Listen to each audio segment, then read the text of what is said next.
Wow, মানুষ রূপে ভগবান। বন্ধুরা, লেপচা ঘাট পাইন ফরেস্টে আমি কখনো স্বপ্নে আসিনি, কিন্তু বাস্তবে চলে এসেছি। এই দেখো, ওয়াও, সেই ভিউ, দারুণ দারুণ, জীবন সার্থক হয়ে গেল।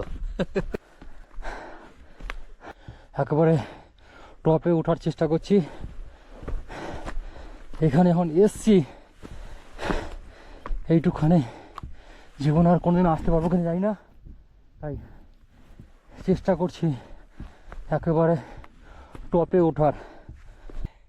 এখন আমি রয়েছি লেপচা ঘাট পাইন ফরেস্টের একেবারে চূড়ায়। নিচ থেকে দেখছিলাম, খুব দারুণ লাগছিল। উপরে ওঠার জন্য মনটা আর কি আকুল হয়ে গেছিলো। তো দেখলাম অত দূর থেকে, দুর্গাপুর থেকে বাইক রাইডিং করে এত দূর যখন চলে আসতে পেরেছি, আর একটুখানি না না দেখে চলে যাব, এটা কি হতে পারে?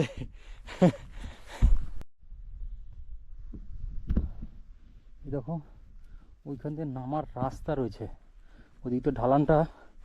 আমি তো একেবারে খাড়াই দিয়ে উঠেছি। এখান থেকে আর 15-16 কিলোমিটার দূরত্বেই রয়েছে দার্জিলিং। এখন আমি দার্জিলিংয়ের উদ্দেশ্যে এগোবো, এরপর দেখা হবে দার্জিলিং গিয়ে।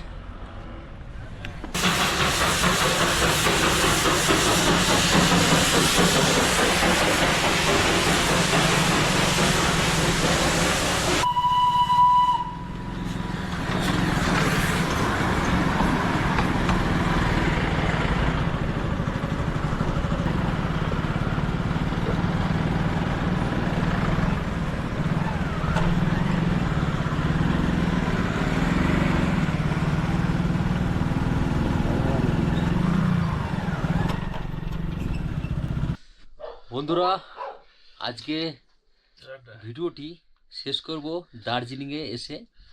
দার্জিলিংয়ে এমন একটা মানুষের সঙ্গে আজকে, মানে দার্জিলিং পৌঁছে এমন একটা মানুষের সঙ্গে পরিচয় হলো। এক কথায় বলে, আমরা সাধারণত বলে থাকি না যে মানুষ রূপে ভগবান, ঠিক সেরকম একটা মানুষের সঙ্গে পরিচয় দার্জিলিংয়ে এসে হলো। যখন আমরা রুম খুঁজে পাচ্ছি না, রাত হয়ে গেছে, এদিক ওদিক আমরা ঘোরাফেরা করছি, ঠিক সেরকম একটা মুহূর্তে এই যে স্যারের সঙ্গে পরিচয়।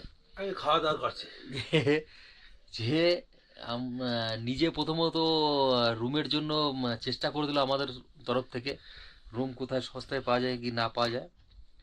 তো যখন সে সেটা করে উঠতে পারলো না, তো সে আমাদেরকে লাস্টে অপশন দিল যে আমার নিজের ঘর আছে, তোমরা আমার ঘরে চলো, তোমাদের যদি অসুবিধা না হয় আমার ঘরে এসো।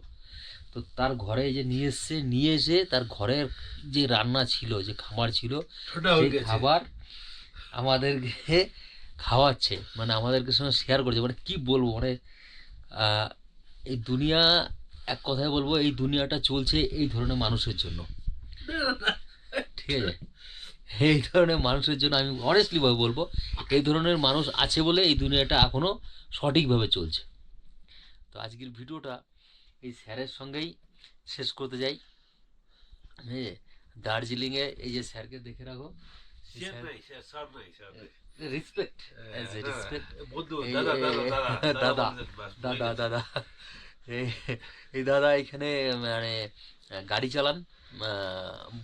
আপনার আমরা যেখানে বলি ওই বুলোরো ট্যাক্সি ড্রাইভার, এখানে বুলোরো চালান। হ্যাঁ, গোল্ড গোল্ড গোল্ড, এরকম একটা মানুষ যার সঙ্গে এই দার্জিলিংয়ে এসে পরিচয় হলো। যে দার্জিলিং আসার পর এক কথায় বলতে গেলে আমাদের যে অ্যাডভেঞ্চারটা ছিল, কোনো অসুবিধা আছে, হ্যাঁ আমি সব কথা করবে, হ্যাঁ, এইরকম একটা মানুষ। মানে আমাদের অ্যাডভেঞ্চারটা অ্যাকচুয়ালি মানে এই দার্জিলিং এসে সম্পূর্ণ হয়ে গেল শুধুমাত্র এই মানুষটার সঙ্গে মানে দেখা হওয়ার পর। দার্জিলিংয়ের সব থেকে সুন্দর যদি কিছু থেকে থাকে তাহলে হচ্ছে আমার নজরে এই যে, আমি নাই, লোক আছে আমার নজরে এই যে, আমার সঙ্গে পরিচয় হয়েছে। জানি না আর কেউ আছে কি না আছে, আমার নজরে এই। তো ধন্যবাদ, আজকের ভিডিওটা এখানেই শেষ করছি। পরের ভিডিওতে আরও সুন্দর সুন্দর জায়গায় ভিউ দেখাবো, সুন্দর সুন্দর জায়গায় যাব।